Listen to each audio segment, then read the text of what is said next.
In a time of the world where we can show up as almost anything, perhaps let's choose first and foremost to show up for each other. In this episode, we meet Wanda Montemayor and Meagan Butler, the brilliant minds of the Uvalde Love Project.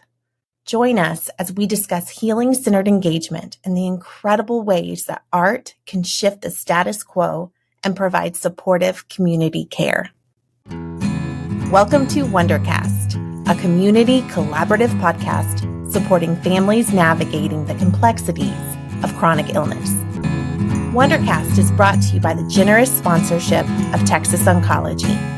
Texas Oncology, more breakthroughs, more victories, experts in cancer care.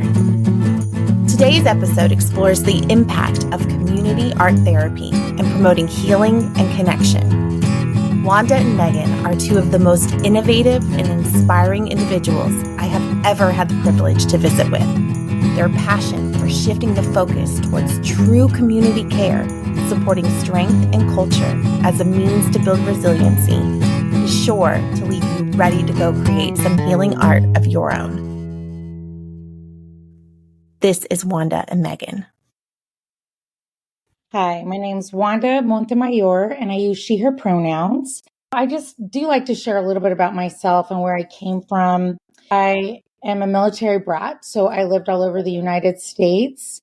I have the gift of dyslexia and dysgraphia and ADHD, and I truly, truly believe that those two components actually made me part of the person I am today. I came from a pretty standard Hispanic household. My parents really loved and nurtured me. They really helped me through my education. And also, they always made me feel like I could achieve anything I wanted to achieve. And they were first generation. You know, they always thought that my dyslexia just disappeared. But like later in life, I realized, no, it's still very much there. I started my life also as a teen mom. I worked in public schools for 23 years. And when I was an art teacher, my very, very favorite part of the day was actually after school art club. And later I realized that's really art therapy counseling groups. And I started by making murals with my after school art club.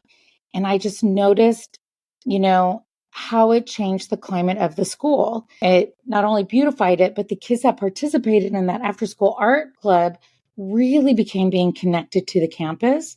I saw their self-esteem increase, and that led me to becoming an art therapist. I'm a licensed art therapist and play therapist, and I practice here in Austin, Texas. My company is called Community Arts, and we provide art therapy services for all ages, to adults, children, and families.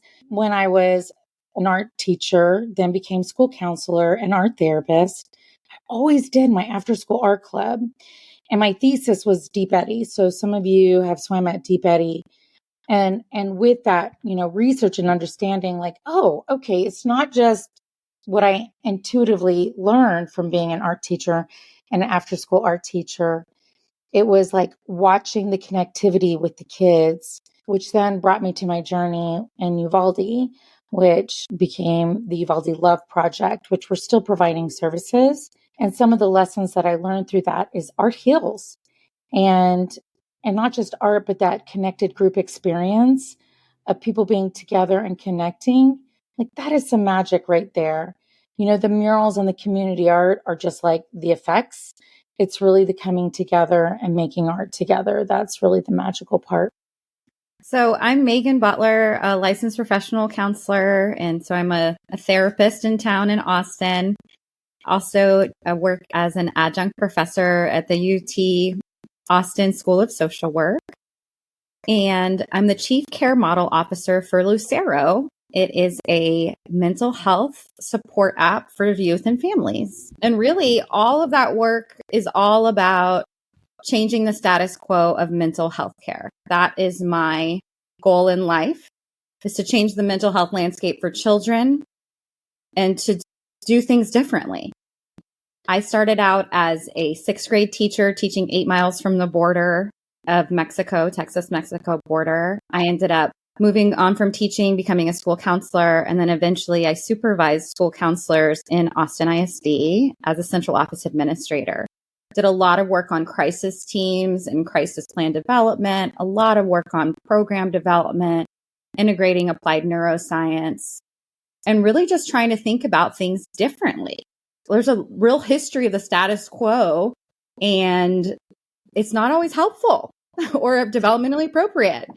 And so that's what I love about your podcast, is that you are exploring different modalities and different ways that people can find healing. Now, because I love kind of finding the little interconnections that bring us all together, how did you and Wanda come together? Wanda, what do you want to say about that? Oh, I didn't know if that was a question for Meagan. Okay, well, Meagan used to be the director of counselors in AISD, and I was a school counselor, and I immediately loved Meagan Butler because our professional developments were engaging and kinetic. And the other thing that Meagan's team did was they brought TBRI training, trust-based relational intervention training, to our campus, and also learning like the neurosequential model, which was like, and we became immediate friends, and we did some trainings. Like Meagan invited me to work with her on some trainings for the district because, you know, art therapy, we're a very small group of human beings. And we actually both share a Counselor of the Year title for AISD, which was one of the happiest moments of my life. But Meagan, what else do you want to share about that? Yeah, I think one of my roles as secondary counseling coordinator was to go from school to school and find the best practices, find the best strategies, and then share them district-wide.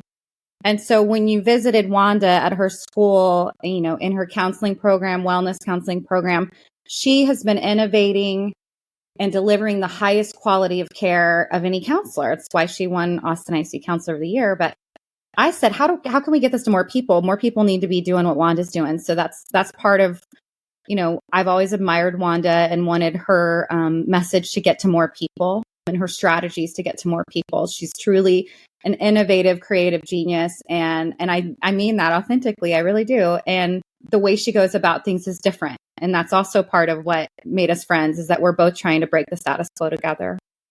Pretty special. And I love that you found each other in one role and have continued to foster the incredible art and healing that you are sharing with the world through the various work that you both do individually and together. So I love it. So for this first part, I would love to kind of talk to Wanda for a minute. You talk about this incredible support that you do through healing-centered engagement. And clinically, we understand what that is, but I would love for our listeners to get a little bit of a breakdown on what you mean when you say healing-centered engagement. Yeah. Meagan taught me about healing-centered engagement through her research and her PhD.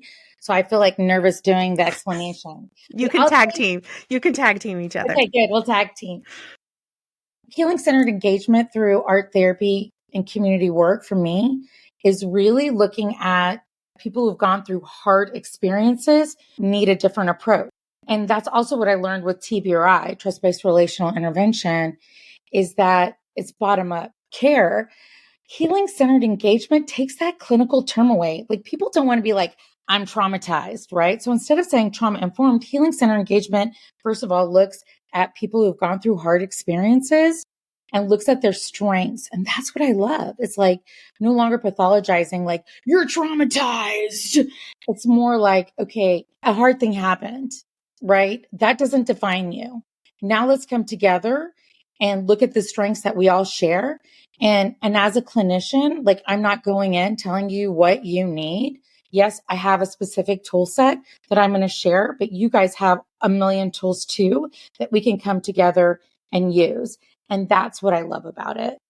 Yeah, the concept comes from Dr. Sean Ginwright, who's now at Harvard. He termed that idea of healing-centered engagement. And one other piece to add on to what Wanda was saying is that it is absolutely strengths-based, and it also incorporates culture, right? So culture is a foundational piece of this model. And so building an idea of meaning making and self-perception and purpose and using our strengths to collectively come together and embrace our culture to make things better. And that's really different than the status quo. The status quo oftentimes has a expert health provider come in and try to fix the problem, right? We have a medical model set up that's very much like here's a problem. We have an expert that fixes it. This flips it on its head, where it says, actually, I'm not going to look at your trauma, your pathology. I'm going to look at your strengths and say, what do you want to create together? What do you want to dream together? What do you want to experience together to improve healing? It's a totally different approach. It is. And it's such a refreshing approach. It makes me wonder, why doesn't everyone do it that way? Why can't that be the new status quo? We're trying to start a revolution where this is the new status quo, where it's about community strengths and culture. So Wanda, can you talk to me a little bit about the community care and kind of what your programs, how have you seen that connect communities in the work that you've done? Yeah. Coming together, even when we make murals at like Deep Eddy, it's always been about the process. And yes, you happen to have a beautiful product. And it really like leaned in on the strength of the leaders. So Deep Eddy was a community art therapy engagement where we did numerous workshops with nonprofits like Big Brothers Big Sisters, CIS, Safe Place Austin, right? But then I also enlisted the art teachers, like bring in an art teacher and you touch every child on campus in elementary school, right? And elective teachers touch the most kids on campus. And I was an art teacher, so that's my language. So that was my strength. Like I understood the art teacher, right? And then I learned how to understand the school counselor and school system. So even before Deep Eddy, when I was at Fillmore, now Lively, it was enlisting the kids to come up with the design, because all the murals that we did at Lively and at O'Henry included every person on campus, including the custodians, the cafeteria workers, the secretaries, the guidance counselors, like everybody got to participate, all the paraprofessionals, all the professionals, we were all equal, right? And then the little hubs of kids creating that and then delivering the tiles, it was like this relationship that began. So I even think about, the murals that we did at Fillmore, and you could see also some of them at like Barton Hills Elementary, YMCA, Oak Hill. It usually began with an idea, and then it became all of these connected, beautiful moments. And my murals are mosaic. I utilize clay. I also saw the healing effects of just like even what clay began and the playfulness. Creating playful, connected experiences are healing, right? Creates resiliency. Like we can't like not echo that. And when I look at Deep Eddy and I look at that, the largest outdoor swimming pool, and then the mosaic I did at Deep Eddy, I think to this day, it may have changed, is the largest exterior mosaic. And I gave those teachers a little chunk, and then they brought it back to their campus, and then all of those of their students and their children made tiles.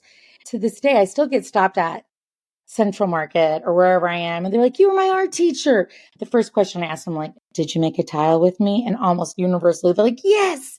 It was like a way for people to become a part of a conversation and become a part of that community forever and ever. And that's also part of it. So there's a visual representation of that connected moment that we had together that makes a beautiful picture. It's like the stories of those kids and those teachers and those people is a part now of the tapestry of the community. Which is so beautiful. And I think about so many of our listeners or the families that we support through Wonders and Worries here in Austin are adults facing chronic illness of some sort. So that could be cancer, heart disease, diabetes, all sorts of chronic illnesses. Yes, they have trauma. Yes, they have stress, right? Chronic illness affects the entire family. We know this, but using it as an opportunity to focus on their strengths and kind of change that status quo and talking about how this experience is bringing out strengths in their children and their supportive families and in the person themselves that are facing the diagnosis. I think that's such a refreshing approach. And I love how then tiles and art and just different communities can come together and then help change that story and make it into one of resiliency. Yeah, that's it. Meagan, I would love for you to share a little bit about applied neuroscience. I know that was so much of your studies was focused on that. And I would love for you to kind of share a little bit about that concept. Sure. We used to approach folks when we're thinking about, how can we reach a brain to try to help someone, right? We used to approach things in a very talk forward way, right? And Wanda mentioned bottom up earlier. So she was referencing this. We used to say, hey, let's just have a conversation. Let's talk about what's hard, right? What we've learned through neuroscience is that people have to be regulated. They have to be calm and focused enough to actually engage in those conversations.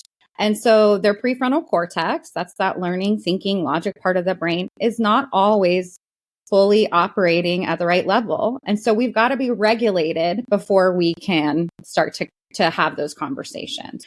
I was trained in the neurosequential model by Dr. Bruce Perry. And so one of the sequence of engagements, that's a huge piece for us, is really that idea of regulate, relate, reason.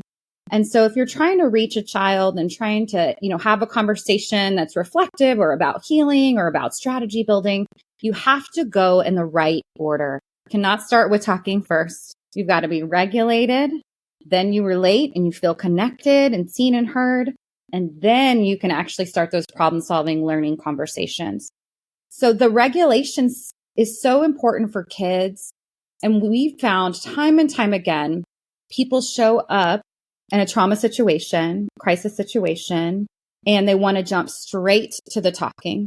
Someone says, oh, I've heard you've had this, horrible cancer diagnosis. And let's talk about it. And that person is so dysregulated, they're not ready to talk yet. So what's amazing about what Wanda has done is she gives people raw clay in their hands. That in itself is literally the ground in their hands. It's grounding. Right? And that's regulating. They can roll the clay, they can move it, they can press it, they can start moving their bodies. That's regulating. We also give kids food and water, and we play music at 80 beats per minute. All of that is regulating. Then we sit them by developmental age and we say, hey, let's connect with your peers. Let's all say our names. Let's go around a circle. We're starting to relate to each other. So before we're talking about anything hard, we're regulating, then we're connected. And then, and only then, will there be space for learning, reflection, processing. So that concept of go in the right way, that's just one very small part of applied neuroscience. But there's a lot of these concepts about how the brain works and how you can access a fully integrated brain. One thing I also love about Wanda, you were talking earlier about the mosaic and the strengths. And I just think it's still is amazing to me. When you think about the concept of mosaic, a lot of people think of like the broken shards of tiles and things, right? It's also broken.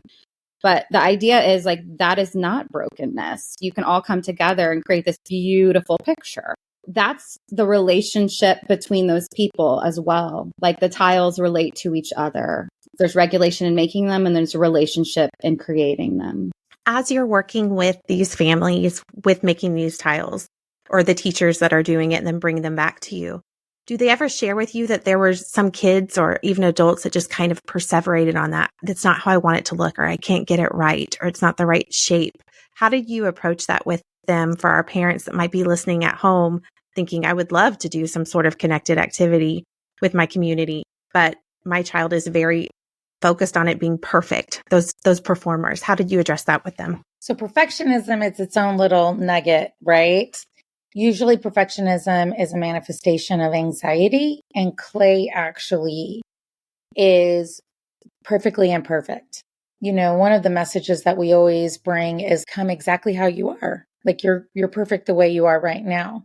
For parents who are worried, or like people who are worried, I mean, that's also the beautiful thing about mosaic, is that you just put another little piece there and you can add and take away. It's also kind of interesting that you say that, because a lot of times I have people who volunteer, who aren't therapists, who are just artists. And one of the trainings that we do is how it doesn't matter how the client's tile is, because it's really about the moment they share with you. We always give a demo and our shapes are contained. But I promise you, if I give you a kid a tile, they're going to want to squish it and make it thinner. They're going to want to punch a bunch of holes in it. And that's okay. That's their experience, right? On our Uvalde Love page, so there's multiple different pages, we even had lesson plans that help art teachers who wanted to do a tile for Uvalde. Like, first of all, how do you talk about a school shooting, with your after school art club to make tiles? Or how do you talk about, in your case, how do you talk about chronic illness and make a tile for that? The beauty is that that's not even what you talk about. Talking about chronic illness is going to come out when you're making tiles together. Talking about the hard things is going to come later. You have to be connected and trust the person. So when I work with artists who are volunteering at a community art therapy project, The message is whatever they make is going to be okay. It'll be fine. So if the tile breaks, then the tile breaks. If the tile's too thick, then the tile's too thick. Our mural is going to be perfectly imperfect. We're going to have tiles of all shapes and sizes, and that's going to be okay. We'll make it work. If a tile is damaged too much, that little person or that big person may not even be able to find it. What's really going to matter is how you connect with them while they're making the art and noticing what they're doing and noticing their story that they're sharing with you. You don't have to pry. And when people were working with our community and our teachers in Uvalde, I gave very strict rules on, this is about them. This is about sharing that beautiful moment with them. Whatever they bring is what they bring. Like, don't make them take care of you. You're the holder, you're the container for this moment. Share a little bit about Uvalde Love Project and kind of how that came to be. I know that people listening maybe in other communities might be thinking, gosh, I would love to start something like that in my own space. Talk about some of the great milestones you had with that. I'm super grateful for Meagan Butler. Remember, I told you I have the ADHD dyslexia thing? I noticed how the shift changed and how the climate changed in my communities. So we actually have a beautifully written playbook that Meagan and I did together.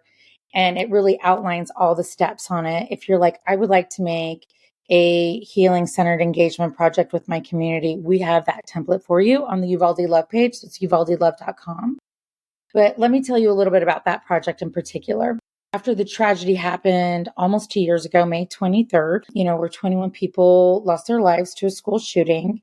4 months later, well, actually, I'm going to give you the Wanda story, okay? I'm ready. WandaVision. Here we go. WandaVision. Let me tell you the WandaVision story. Dolores Montemayor, my mother, called me the day afterwards because she's been with me my whole life, right? My mom is like my best cheerleader. She goes, Wanda, you have to do a mural in Uvalde. And I go, Mom, because I was a teacher. I was an educator. And at that time, I'd only been out of the school district 1 year. I'm my second year not working in a school. I was like, Mom, too soon. Too soon. Because it's every educator and parent's nightmare, right? I couldn't look at that. And then later, the American Art Therapy Association asked our local chapter, South Texas, that's a part of our chapter area. They said, we'd really like to sponsor a project in Uvalde. And they had a different vision and they did end up sponsoring ours. But I went down there and their vision was a little bit more status quo, go in, give them individual therapy.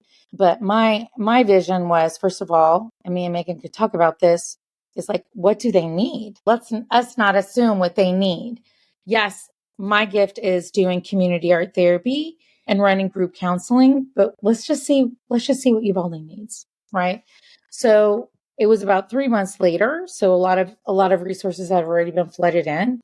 We went down there and we met with the child's advocate for those children that, were injured, just the child's advocate. Like, let's start with that. And also they already had some beautiful painted murals. Let's talk with Abel Ortiz, who has been leading their mural projects, which is much different. It's like an artist making a mural versus a community mural, right? So we went down there, we did a needs assessment. What would you like? And a lot of times they're like, I don't know, what do you got? So I was like, here's something that I've done. It touches a lot of lives. It leans in directly with your talent, which is the art educators. And so we just started in that aspect. What do you need? And then we went in. And then we had the challenge of connecting through to the schools, which we did. It wasn't just necessarily the public school art teachers, it was also the private school because Sacred Heart went from 40 children to 120 children immediately the next school year. So how can we support all the children and families in Uvalde? And then we also, based on what they needed, we began Tacos and Tiles, which was group counseling for children and families that was in person. So we were providing art therapy, and it wasn't necessarily like, let's just go straight to making a mural. It was like, let's create this mural together. The other crazy thing about Uvalde was that there were no mosaics in the town.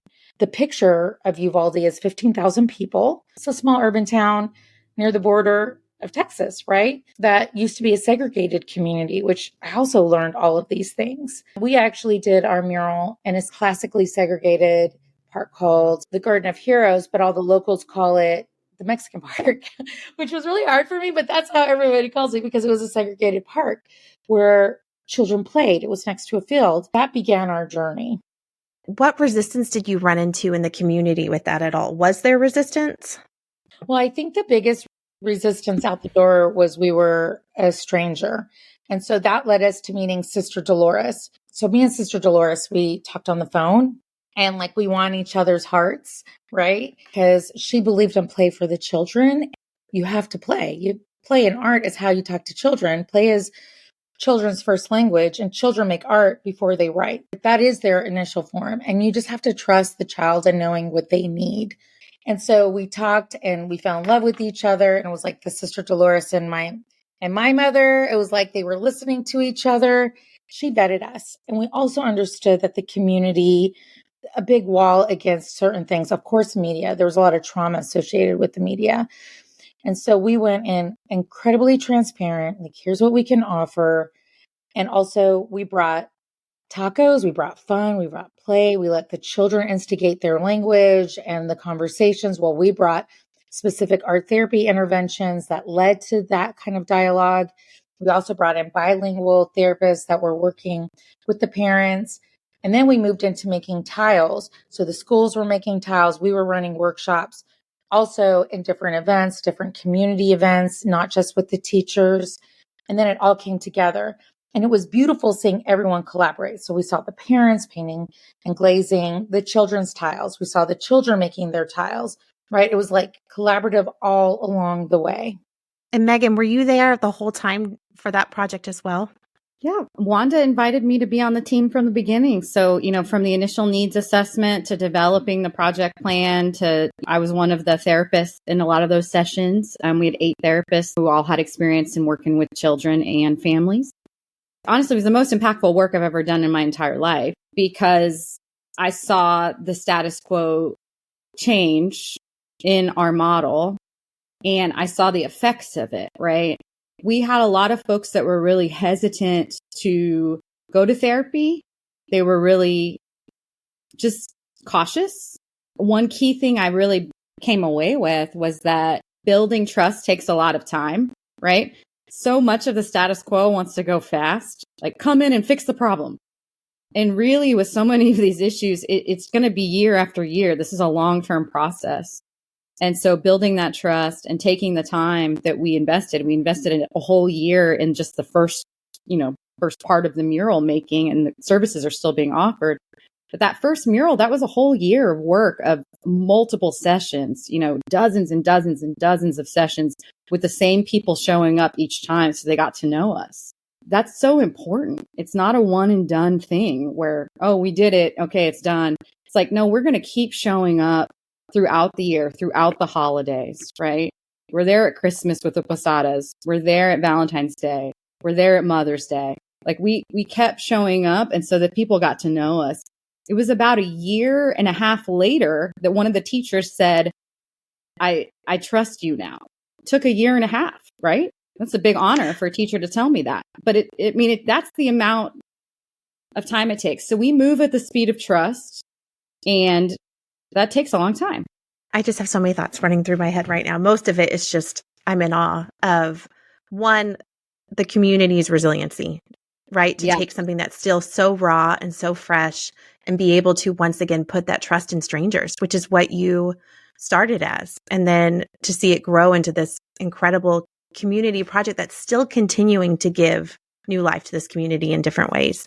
I think it's a model that a lot of people could stand behind. And so we will direct them 100% to your website so they can find how you did it, because I feel like that's how it should be everywhere. Now, one of the things we did touch on that I do want to expand upon a little bit is this concept of finding out what kids need. And I think that is a status quo that we don't make time for. And I would love for either one of you to share a little bit on that needs-based assessment versus what we're taught originally to do, which is just talk and treat. We've learned a lot from trust-based relational intervention. And so one of the first things we always did, and Wanda was so great at designing kind of a session flow. But the first thing we do is we check our engines, we check our energy states. That's one of the best ways to figure out what does a kid need, right? What's your energy level? Just asking them that. Is it high energy? Is it medium or balanced energy, or is it low energy? Just by asking your energy level, not asking about your mood, I'm just asking about your energy, you can start to say, okay, what might this child need? right? If I'm feeling really too high energy to be in this space or too low energy, I might be able to offer them something that can help them have that brain state change. So I think like finding out what a kid needs, knowing that neuroscience, knowing their energy level, that's such a key factor. So often therapists jump into, well, tell me how you feel. It's like, well, if they're not in the balanced mid energy, they may not be able to tell you how they feel yet, right? That's the first thing that kind of hopped out at me. What about you, Wanda? Yeah, and actually I love that you brought this question. That's why Meagan was such a critical part of our team, was because not only did Meagan like respond to a million crises all over the district, right? So Meagan saw the fails and she also saw the things that were successful.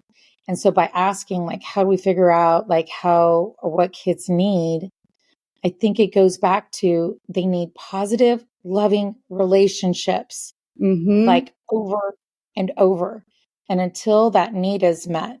And also, I think it's like a lot of times teachers, parents, therapists, attachment is so important. That feeling of felt safety is like, we can't conquer the fact that you're not using the restroom. We can't conquer the fact that you're not sleeping in your bed until you feel connected to a person. And hopefully that person is in your household. And, and if that person in your household is also experienced a hard thing and is having a hard time connecting with the kid, it's like, it's not just like, let's focus on the kid. It's like, we need to focus on the entire system, right? We need to focus on the teachers, on having patience and understanding and recognizing that kid. We need to focus and then also hyping and building up those teachers because they have 35 kids in their classroom and they're like, I understand, I want to give this kid love, but I got 34 other kids that I'm having a hard time. It's all of those little things. Let's just start with that positive, loving relationship and then building up all of those adults so they can give that kid that love. And like building onto that, there's a line from trust-based relational intervention that says, see the need, meet the need, right? So it's always about see the need under the behavior. So often we're trying to smash down problem behaviors instead of trying to figure out and approach it with curiosity to go, what might this child need, right? We see something like explosive behavior, disruptive behavior, and really there's an underlying need under there. We can just take the time to slow down and check in. And for me, it's not surprising that this model is successful, especially clinically when I look at it as a child life specialist, right? Typically, child life specialists are found in children's hospitals. Wonders and Worries is unique in that it's community-based, but more than often, it's in a children's hospital where the child is the one facing an illness and you're supporting their family. But we've always said, if we want to get a true pulse on the family, you're not going to talk to the doctors that are just floating in and out at every hour. You're going to talk to the nurses because they're there day in and day out, hands-on, living life with these kids and their families. And so it makes perfect sense to me that you have a model that was derived by teachers and counselors because they are used to connecting with people from every walk of life and every culture and all socioeconomic statuses. You have people that you walk in every day and you don't know who's going to be in your classroom that next year. It could be all the needs in all one little room. And it's how do we figure out what this child needs versus what this child needs and what their family needs versus what this individual child needs. And so I think you found the right pillars is what I'm saying. You started it from the right foundation of going into the schools because that is the heartbeat of this community and all communities. Yeah. It's also that positive, loving, engaging relationship, but then it is that positive correcting behaviors too. It's like, we want kids to have friends and connections, allowing them to have successful repeats. We call it a redo is also the magic. So when we went to Uvalde, we had a lot of dysregulated kids, right? And for sure, there's going to have some dysregulated behaviors because they're dysregulated. Also being able to use art, to use play, to use lightheartedness, to allow them to be successful in doing things right is also like the next tier, right? Because we want them to be able to connect with others. And so it's like all of these different parts and recipes, but it all starts with that connected love, that playfulness, using art, using play therapy, being culturally responsive. All of those things are important. Supporting all of the support staff is also a part of that recipe. And we did that, like we supported each other.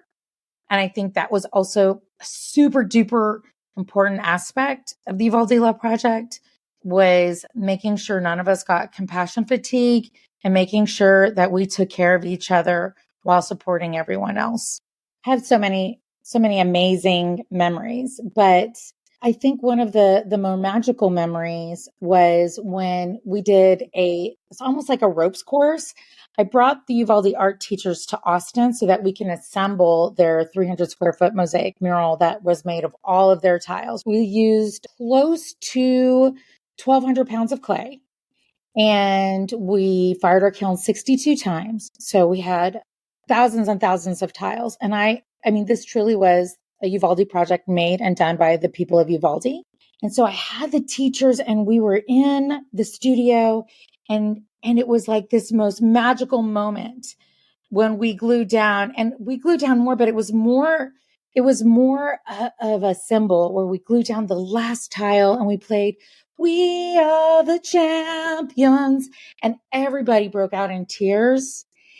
And at the end, they were like, one teacher said, "I didn't think I could ever feel happy again. And I felt happy. This has made me happy." And then another teacher said, "Wanda, this is my second wind. I didn't know I had a second wind. You gave me my second wind so I could do this again for another year." And that was like the moment I was like, this is why I'm here. Right. And it was like their success, their moment. It was like the power of them and them feeling so successful and getting that win. They had a win that they felt it in their bones. That was one of my most favorite moments. That's the final piece that I think is forgotten, is that you're only as good as you can be. And so making sure that you take care of yourself and those around you. That whole concept of that regulate is not just for children. It's for all the people, all the helpers. Yeah. So Wanda's referencing our 4 pillars. We have applied educational neuroscience. We've got art and play therapy, strategies. You've got cultural responsive and inclusiveness. And then we've got the mindfulness. And the way we really incorporated the mindfulness was through that mindfulness of how are the caregivers caring for themselves? That was one of our main pieces, checking in with ourselves, checking in with the parents and the teachers. How are you caring for yourself? And how do you know if you're burning out? And what steps can you take to take care of each other if you notice someone else might be burning out? Gosh, it's such a beautiful concept. And I like that it takes that family systems model and expands it even to the greater reach of the family, which is the teachers, the community, the helpers. Because you're right, they are just as important in lifting this community as helping that one child. Yeah. And sometimes too, it's the siblings. I mean, if I can share a personal story, I have a nephew who in 4th grade was diagnosed with medulloblastoma, right? And so he went through a year and a half of cancer treatments as a 4th grader, providing care to his siblings. He had 2 siblings. So important, right? A lot of times we forget about the siblings. We forget about the parents and the caregivers and the teachers because we're so focused on the child that has cancer or has, a medical issue. And so that family system and saying this care is for everyone. It's not just for the person that's undergoing treatment. It's not just for the person that survived the school shooting. It's for everyone. And we really want to expand that idea of that the care can be for everyone, because if you strengthen the skills and abilities of the people in that child's life, they now have more models of regulation and models of self-care. Absolutely. It's an ecological model, and it's about a connected community. So one of the things that I would love to do, because I do want to be mindful of your time, if you guys with closing want to tell me what's next for your projects you have, or maybe something that you are promoting or you're wanting our listeners to come away with. And I was just thinking, really what I believe in is group counseling. Only 5% of counseling is done in groups, but is just as effective as individual. My company, Community Arts, we provide art therapy, group counseling, in person and virtually. And if you're feeling lonely or you're worried that your child is feeling lonely, group counseling can help them with their isolation and give them skills and give them tools, and just how powerful it is. I think I want to just really reiterate, group art therapy is a powerhouse. And it is so powerful and important and affordable and all of those other things. And if people need resources, feel free to contact us. We also have a flat water group that's going to start virtually for those people who have cancer or have a loved one with cancer. So that's awesome. That's, I think, where I want to plug. What about you, Meagan? I made an app and it's for youth and caregivers called Lucero. And so this is just another way to bring these large scalable interventions to the masses, right? And that's what I'm excited about is that, people can go in the App Store and get Lucero. There's a free version for everyone. It's just a way to do emotional regulation skill building at home 24/7, right? It was designed all by therapists, but it was designed with kids. So we asked the kids, what do you need? They told us, and we made it with them. And so once again, it's this model of listening to the people that are most impacted.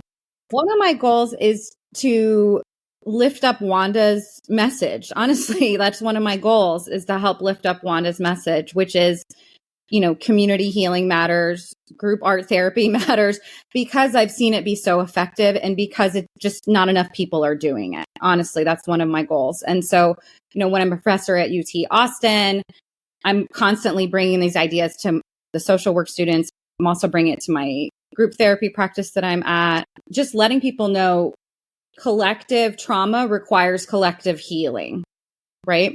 And so we've got to look at the group and absolutely celebrate group modalities. The feeling that art heals and that you're not alone and that community matters. Thank you for tuning in to our podcast today. Please subscribe and continue to check back as our content is ever evolving.